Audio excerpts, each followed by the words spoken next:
But we'll begin our conversation with the NDIC increasing coverage prices. I'll tell you that the Nigeria Deposit Insurance Corporation, NDIC, has increased the maximum deposit insurance coverage for banks in the country. And the revision raises the coverage for deposits money banks, DMBs, from 500,000 to 5 million naira. For microfinance banks, it's raised that from 200,000 naira to 2 million naira. And then for primary mortgage banks, PMBs, from 500,000 naira to 2 million naira. And for mobile money operators, subscribers pass through from 500,000 naira to 5 million naira per subscriber. Now, this adjustment is part of a periodic review to ensure the deposit insurance system is effective and covers a large majority of depositors to prevent bank runs.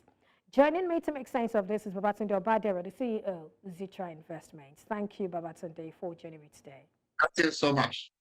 Good morning, Edith. Good to Yeah, be good here morning again. to you. Good to see you again. All right, so while we Thank reckon that so many people must have heard NDIC, I also know that not many may know so much about what this particular corporation does or how it sort of operates. So let's just begin from there, getting to know more about NDIC. Okay, fair enough. So the NDIC is basically, as the name indicates, the Nigerian Deposit Insurance Corporation was set up at some point in the 80s to ensure that it guarantees and protects the deposits of depositors across the deposit money banks, the microfinance banks, and the primary mortgage institutions. So in addition, they are also like a watchdog, a regulator for these institutions. So you typically see them from time to time, check out the books of these institutions, provide physical examination on their businesses and their operations. So let's put it this way: they ensure that depositors don't lose their money. That's basically what the NDIC does. All right, I like what you said, ensuring that depositors do not lose their monies. Now, what differentiates deposit insurance from the conventional insurance companies we have? I'm sorry, I didn't catch that. Okay, so I was asking what sort of differentiates this deposit insurance from the conventional insurance companies?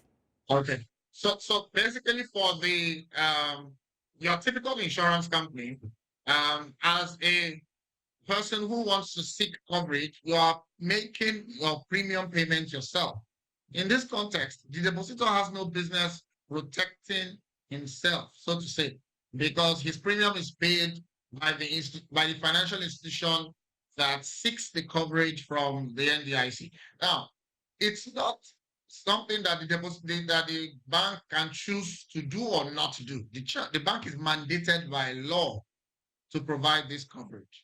Unlike in the case of your typical conventional insurance business.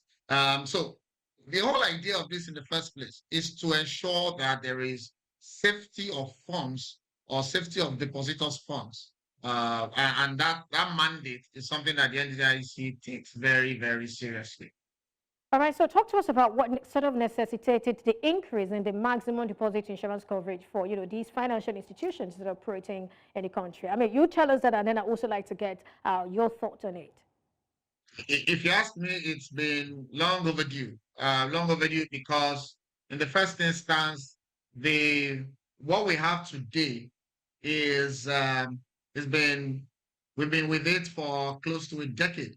Let me take you back a bit. So in 1988, when this started, I think in the early 90s, the amount that was covered was just 50,000 naira. It was later increased to 200,000, I think sometime in 2011 or so, while the ones for the coverage for the PMB, the primary mortgage institutions and the MFBs was fixed at 100,000. We saw an increase again, I think in 2016, and then in 2016, the NDIC added the MMOs, and then the PSBs were added in 2020. Now, um, it's it's obvious that for me, two things would have fueled this. One is inflation. Two is the fact that more customers are using the banking institutions. So, like it or not, there's a stretch of there's a weak growth in depositors funds, right? So we have more people using the financial institutions. You have more monies in the financial institutions. Therefore, you need to ensure that you provide more safety for customers. I think those are the two critical things that have led to this. Um, Look, in reality, about people take 99% of monies of depositors have now been covered by this new increase. So I think to a large extent it's a good thing. It's a good thing. It's probably a good thing that has been in the works for a while and probably should have been done before now. But good enough it's been done now, and I think depositors can be rest assured that to a large extent, to a very, very large extent, their funds are secure and safe. All right, so going through NDIC's frequently asked questions, I came across this particular sentence, which I would like you to shed more light on. Quote, the Okay. government has therefore established a deposit insurance mechanism under which the NDIC is empowered to provide protection for small depositors and contribute to financial and social order. Now, my question is, only small depositors? I mean, what about people with higher deposits? What happens to their funds if something goes wrong? That's a very, very fair question. But like I just said a few minutes ago, 99% of depositors are insured, or are covered rather, by this. Now, do not forget that even the 1% will get the maximum amount. They may not just get beyond the maximum amount, but even the 1% will get the maximum amount. Now, of course, the 1% are bank customers too, and they deserve to be protected. But I think that the NDIC has by this covered most of us. The last time I checked, only about 10% of the funds in banks are above, or savings or funds in bank accounts are above 500,000. So most of us will have 500,000 or less. Therefore, we've stretched this in addition to that and said an additional 9% are covered. And then there's a 1%. Look, I'm sure that at some point this will still go up, but I think to a large extent, this has more than provided adequate coverage for most persons that use the financial institutions in Nigeria. All right, so for So clarity, hey, okay, go ahead. I apologize to the 1% that is not covered, but hopefully they will be covered in the future.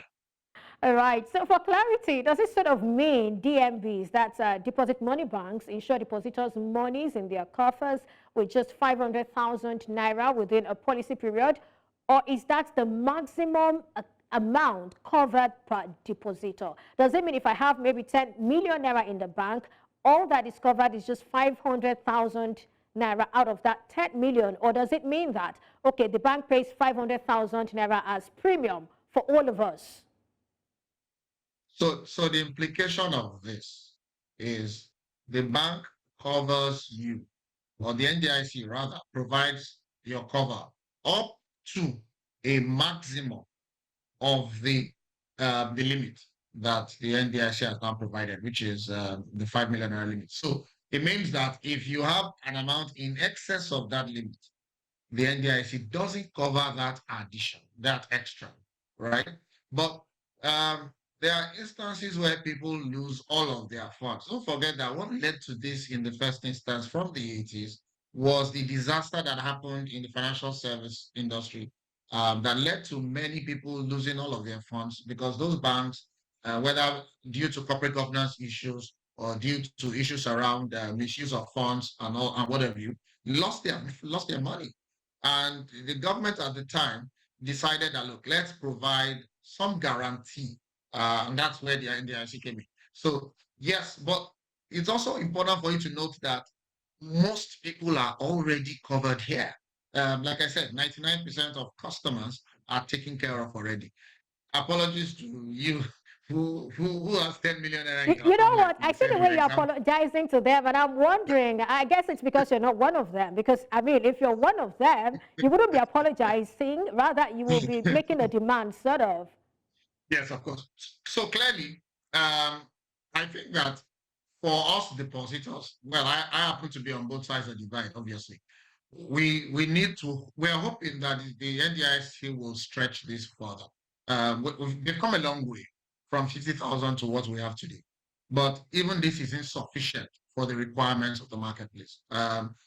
For people who want to do, if you want to deepen the market, if you want to ensure that we have even a lot more coverage, then you must provide even a bit more, a lot more security and safety for funds. And so, as good as this is, it is clearly still not where we should be. There is no reason why we cannot have coverage in excess of 10 million naira at the moment. There's no reason why we cannot have coverage in excess of 10 million. So my hope is that in the coming days, in not too long from now, because if you look at it, there has been probably we waited for too long before we did this. I hope that that will not be what would happen next time around. Hopefully, in 2 to 3 years, we have this reviewed upward again to ensure that there's even more customers covered in terms of their deposits. All right, so what are the necessary conditions, that must be in place for us to be able to increase? I mean, we're moving from 500,000 now for DMBs to 5 million, which is which is good. Anyway, I mean, the 1%, I feel for the 1% also. I'm also looking at what about companies? I mean, companies have much more than that. What happens to the remaining funds? Also, does this mean that I need to probably spread my funds across multiple banks? So, whether it hits the ceiling here, I'm protected. If it hits the ceiling over there, I'm protected, and sort of provide some form of safety for myself. But away from that, what are the things that must be put in place so we can improve this ceiling? So first things first, I think we should not forget that this insurance we're describing here is only going to be relevant where the bank in question fails in its obligation to its customers.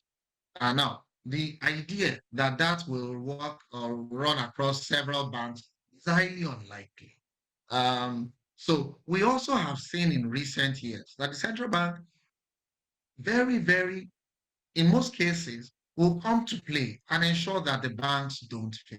So there's, to a large extent, our financial system has been quite stable, and that has provided a lot of support. So confident that what we're describing here, what we're discussing here, is not something that will be a significant problem in any way.